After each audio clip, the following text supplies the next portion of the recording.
One part of the JSE that really stands out is on this front is the building and construction engineering cluster.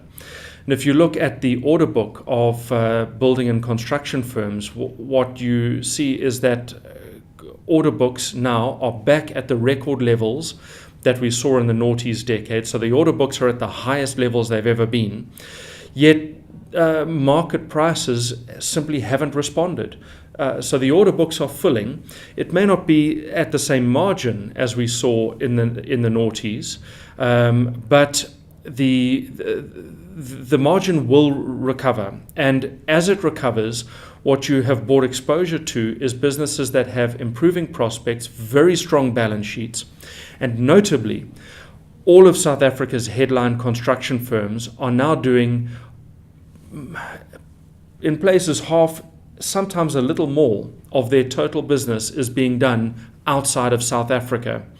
And the places that they're working outside of South Africa, Australia, and large parts of sub-Saharan Africa. So these building and construction firms actually have fantastic footprint and very good prospect, yet they're just not priced that way.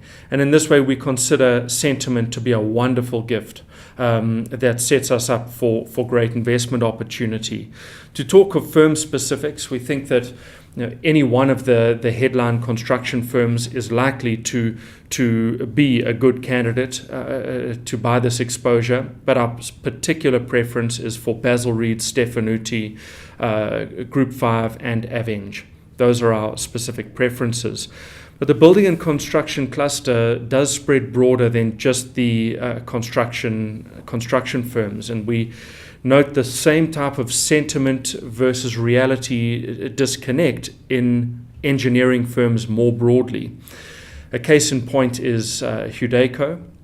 The company's been listed since it's been listed in South Africa since the 1980s, meaning it has a very good history. It's well known, well understood. Over the last 15 years, it's produced profit every single year without interruption. It's paid a dividend every year without interruption. The balance sheet is ungeared, and they have a very healthy dose of cash to not only look after their existing business, but also to be, I think, opportunistic where acquisitions present themselves. And that did happen in the course of the last 12 months. They made an acquisition of a supplier of parts to the earth-moving equipment industry. And they've recently produced results. The results are extremely healthy and leave Hudeco sitting on a single-digit price earnings multiple. It gives you a dividend yield of 4%. The return on equity is 25%, and the company continues to produce not only very attractive profit, but profit that's underpinned by cash. We think that this is a great opportunity to use sentiment to fill your portfolio with high-quality businesses.